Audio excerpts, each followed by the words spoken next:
En 1998, un libro cambió mi vida para siempre. Tenía yo entonces 15 años y creía, como la mayoría de las personas, que en el terreno del amor y de la seducción pareciera que hay mucho para aprender, pero no hay nadie que te pueda enseñar al respecto. Estás vos solo con tu intuición y con tus ganas de que suceda algo. Entre mi grupo de amigos veía dos tipos de hombres. Aquellos que tenían una facilidad que parecía natural, innata para conquistar mujeres, lo hacían sin mucho esfuerzo. Y los otros, aquellos cuyo interés por seducir a una mujer parecía ser directamente proporcional a su incapacidad para lograr algo con ellas, y a quien además nadie iba a poder ayudar, porque yo creía justamente que nadie te puede enseñar a seducir. Bueno, eso es lo que yo pensaba hasta mis 15 años, cuando un libro cambió mi vida para siempre. El libro se llamaba ¿Cómo hacer que cualquiera se enamore de usted? Mentira, porque lo leí en portugués. Aquí está, esta es la edición original. ¿Cómo fazer qualquer pessoa se apaixonar por você? Aunque me presentaron como argentino, soy brasileño en realidad, y aunque no se note. Como habrán visto, Leigh Lowndes es una mujer, era la autora de este libro, y seguramente hubo muchos motivos que la llevaron a ella a escribirlo, pero principalmente dos. Ella veía cómo a su grupo de amigas, un grupo de mujeres muy bellas, los hombres que a primera vista le resultaban interesantes, o no se acercaban, o se acercaban pero de formas poco atractivas, poco interesantes y en el peor de los casos hasta de una forma agresiva.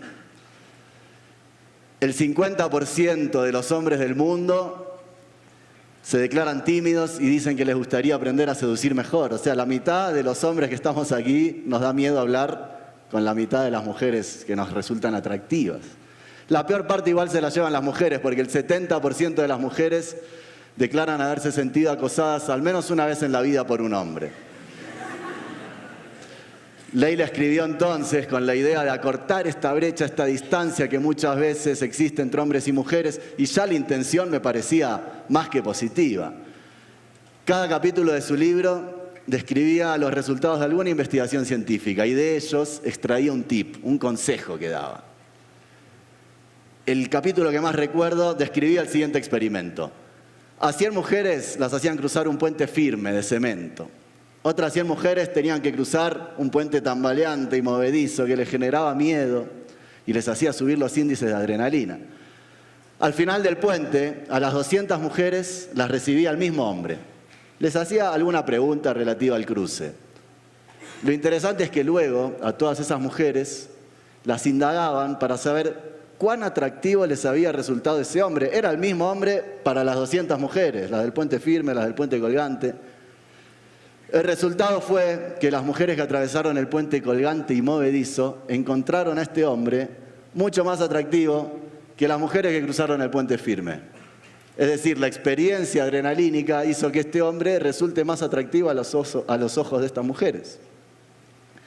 La conclusión o tip que sacaba Leigh Lowndes y que sugería era que si uno quiere aumentar las chances de cautivar a una persona, bueno, puede ser interesante que atraviesen juntos una experiencia adrenalínica. Proponía que la invites a ver una película de terror al cine o que se lancen juntos en paracaídas, por ejemplo.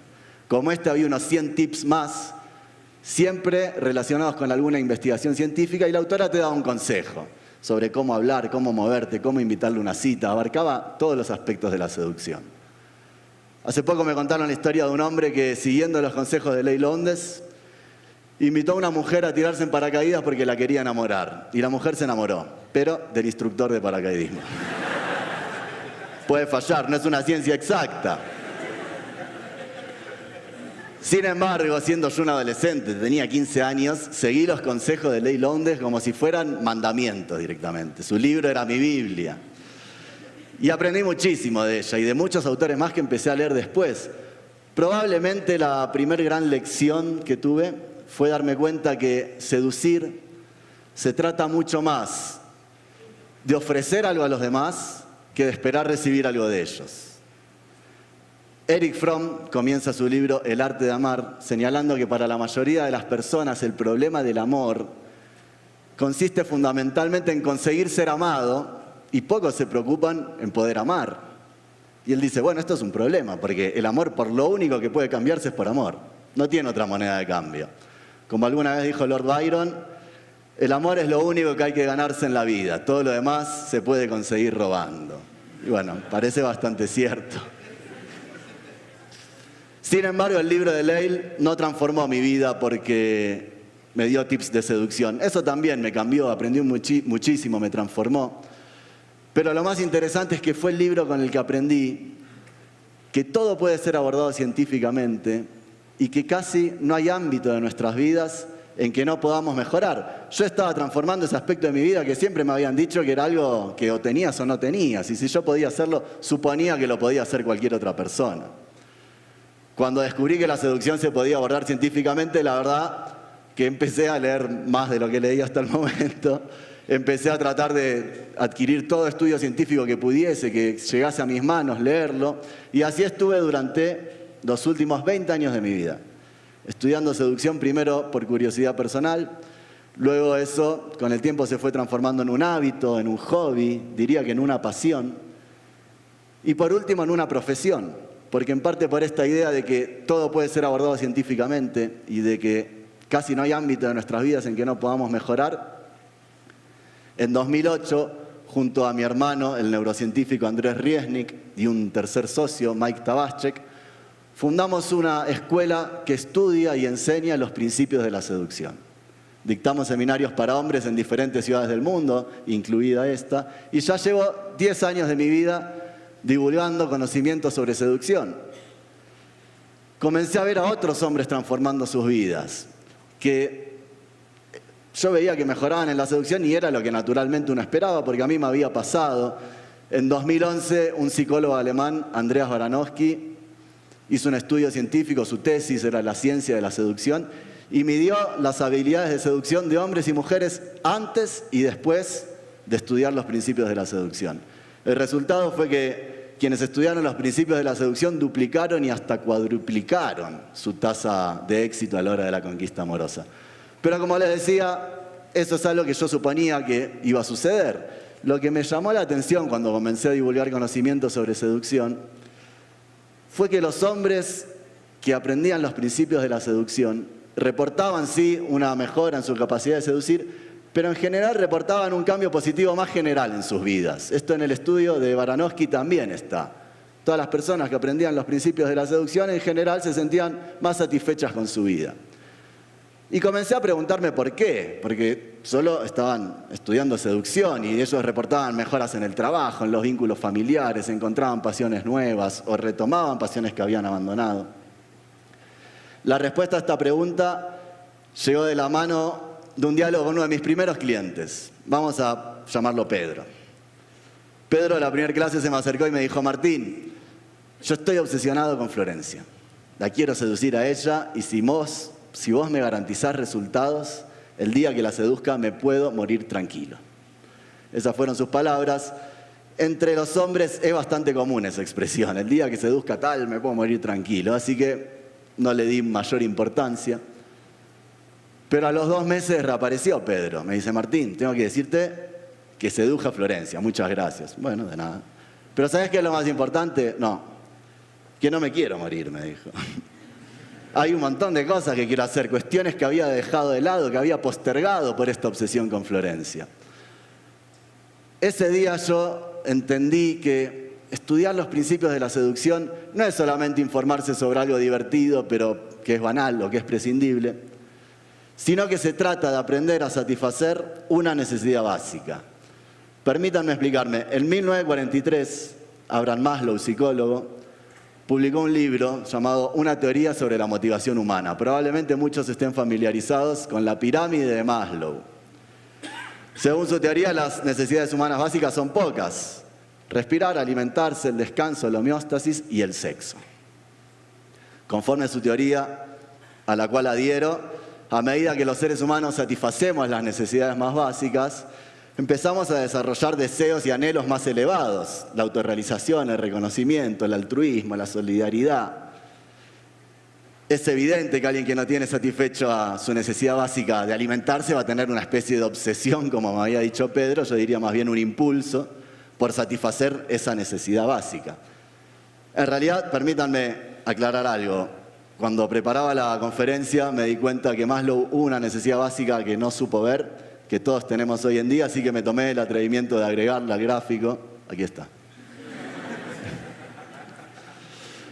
Volviendo a 1943, decía que es evidente que alguien que no tiene satisfecha una necesidad básica va a tener toda su energía puesta al servicio de satisfacerla, y eso, por supuesto, resta fuerzas para el desarrollo o realización de cualquier otro tipo de anhelo.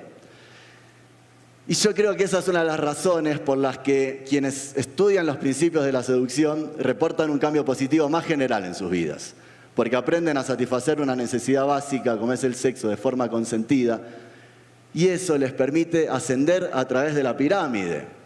Fíjense que de todas las necesidades básicas que Maslow llamó fisiológicas, la única que precisa del consentimiento de otra persona para ser satisfecha es el sexo. Yo, para respirar, no necesito la ayuda de nadie. Puedo comer solo, puedo descansar solo. El sexo solo no es tan divertido, todos lo saben. Por eso yo creo y tengo la esperanza, y de alguna forma ya está pasando, que los principios de la seducción pasen a ser parte de la educación formal, que se enseñe esto. En universidades chinas ya se está enseñando los principios de la seducción a sus alumnos, y me parece que está perfecto, porque como les dije antes, es aprender a satisfacer una necesidad básica de forma consentida, y dejar eso librado al azar, bueno, trae consecuencias. Ya di los datos estadísticos de timidez o de acoso, así que me parece que es un buen camino a seguir. Pero hay además otro motivo, yo creo, por el cual las personas que estudian seducción se sienten más satisfechas consigo mismas y reportan un cambio positivo. Y es que al aprender los principios de la seducción comienzan a aplicar estos a otros ámbitos de sus vidas. Seducir es, según su definición de diccionario, sinónimo de convencer o de persuadir. Y la verdad es que hay pocas habilidades más útiles que esta. Aprendiendo los principios de la seducción, descubrimos errores típicos en la comunicación entre seres humanos. Aprendemos a relacionarnos mejor en todo tipo de grupo, de equipos de trabajo. Por ejemplo, un error típico que cometemos los hombres, sobre todo los hombres, a la hora de seducir, suele ser comenzar por el final, comenzar expresando lo que queremos. Queremos que nos dé una cita solas con ella, en general algo más, y comenzamos expresando eso. Y bueno, la verdad es que esto puede funcionar si la otra persona ya está atraída hacia uno, pero como estrategia de persuasión es pésima. Y esto aplica a muchos ámbitos de la vida. Si yo quiero seducir a Florencia o a José, antes que expresar lo que yo quiero, quizás me conviene pensar qué tengo yo para ofrecer. No tiene que ser algo material. Pueden ser emociones, aventuras, lanzarse paracaídas, divertirse. Por algo, a todas las mujeres les gusta tanto el sentido del humor. Si yo quiero conseguir una beca para mi fundación, una donación para mi fundación, un trabajo, bueno, me conviene pensar primero qué es lo que yo puedo ofrecer. Esto que parece tan evidente que hay que dar para recibir, es algo que solemos pasar por alto, en muchos ámbitos. Ya lo dije, los hombres en la seducción, pero hace poco vi en Buenos Aires una campaña política de una candidata que seguramente haya contratado asesores para delinear su eslogan de campaña, y su eslogan principal era «Ayúdeme a entrar al Congreso». Es un ejemplo perfecto de comenzar por el final, ¿no? Comienza pidiendo algo. ¿Por qué la deberíamos ayudar? ¿Qué nos va a dar?